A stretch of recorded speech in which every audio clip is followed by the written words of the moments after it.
چین دنیا کی دوسری بڑی معیشت ہے۔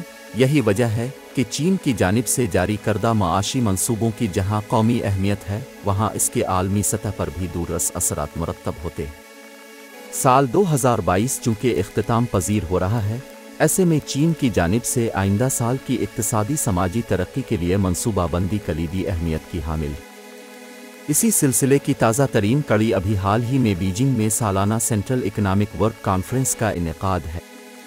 اس سرگرمی کے دوران ملک کے اہم اقتصادی امور کا جائزہ لیا گیا، موجودہ معاشی صورتحال کا تجزیہ کیا گیا اور اگلے سال کے معاشی اہداف کا تعین کیا گیا۔ اجلاس میں اس بات کا بھی ذکر کیا گیا کہ آئندہ سال ملک کی معاشی کارکردگی میں مجموعی طور پر بحالی اور بہتری متوقع ہے اور معاشی امور میں بہتری کے لیے پختہ اعتماد کی ضرورت ہے۔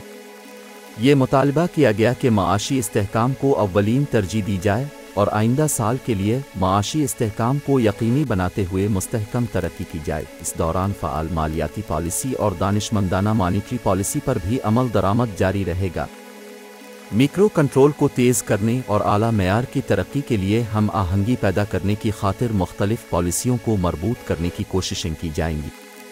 سال 2023 میں بھی فعال مالیاتی پالیسی کی افادیت کو مزید فروغ دیا جائے گا، جس میں مالی خسارے، خصوصی مقاصد کے بانڈز اور سود کی سبسڈی سمیت دیگر ٹولز شامل ہیں۔ یہ زور دیا گیا کہ اعلیٰ معیار کی ترقی کی مؤثر طریقے سے حمایت کی جائے، مالی استحکام کو یقینی بنایا جائے اور مقامی حکومتوں کی سطح پر قرضوں کے خطرات پر قابو پایا جائے۔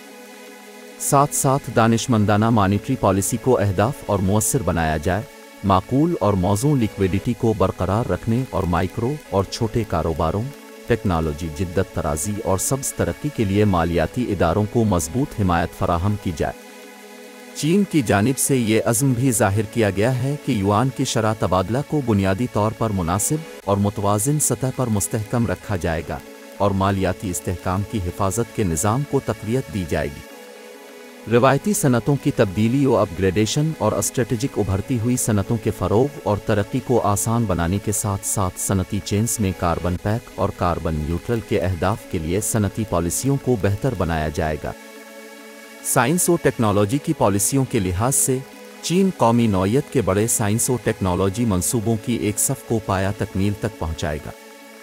یہ پالیسی کلیدی اور بنیادی ٹیکنالوجیز میں کامیابیاں حاصل کرنے اور تکنیکی جدت طرازی میں انٹرپرائزز کے بنیادی کردار کو اجاگر کرنے میں انتہائی معاون ثابت ہوگی۔ اسی طرح سماجی پالیسیوں میں لوگوں کے ذریعہ معاش کو یقینی بنانے، نوجوانوں، خاص طور پر کالج گریجویٹس کے روزگار کو فروغ دینے کے لیے مزید ٹھوس اقدامات کیے جائیں گے۔ وبا کے باعث سامنے آنے والی افراط زر پر قابو پانے کے لیے بروقت اور مؤثر اقدامات کا تعین کیا جائے گا تاکہ عوام کو اس حوالے سے کسی قسم کی پریشانی کا شکار نہ ہونا پڑے۔ معاشی اور سماجی ترقی کے ساتھ وبا کی روک تھام اور کنٹرول کو بہتر بنانے پر زور دیا جائے گا۔ وقت اور صورتحال کی بنیاد پر انسداد وبا رد عمل کو بہتر بنانے اور بزرگوں اور دائمی امراض میں مبتلا افراد پر توجہ مرکوز کرنے کی کوشش کی جائے گی۔ علاوہ ازیں، چین اگلے سال کھپت کی بحالی اور توسیع کو ترجیح دیتے ہوئے گھریلو طلب کو فروغ دینے پر توجہ مرکوز کرے گا۔ متعدد چینلز کے ذریعے شہری اور دیہی ذاتی آمدنی میں اضافہ کیا جائے گا اور اہم قومی منصوبوں کی تعمیر میں زیادہ سے زیادہ نجی سرمائے کی حوصلہ افزائی کی جائے گی۔ ملک جدید صنعتی نظام کی تعمیر میں تیزی لائے گا۔ کلیدی اور بنیادی ٹیکنالوجیز کے ساتھ ساتھ ملک کی بڑی مینوفیکچرنگ انڈسٹریل چینز کے لیے وسائل کو اکٹھا کرنے کی کوششیں کی جائیں گی تاکہ صنعتی نظام آزاد، قابل کنٹرول، محفوظ اور قابل اعتماد ہو۔ ایک نئے توانائی نظام کی منصوبہ بندی اور تعمیر کو تیز کرنے، روایتی صنعتوں کی عالمی مسابقت کو بڑھانے، جدید ترین ٹیکنالوجیز کی تحقیق اور اطلاق کو تیز کرنے اور ڈیجیٹل معیشت کو مضبوطی سے فروغ دینے کے لیے بھی کوششیں کی جائیں گی۔ دیہی زندگی کو ملک بھر میں آگے بڑھایا جائے گا۔ اس بات کو یقینی بنایا جائے گا کہ غربت سے نجات پانے والے افراد پھر دوبارہ غربت کی دلدل میں نہ دھنس جائیں۔ اسی طرح چین کی منصوبہ بندی میں بیلٹ اینڈ روڈ انیشیٹو کی اعلیٰ معیار کی ترقی اور دیگر علاقائی شراکت داری معاہدوں کی ترقی بھی شامل ہے، جو ظاہر کرتی ہے کہ سال 2023 میں بھی چین عالمی معیشت کی بحالی کا اہم محرک ثابت ہوگا اور دنیا کے وسیع تر مفاد میں اپنا کردار بخوبی نبھائے گا۔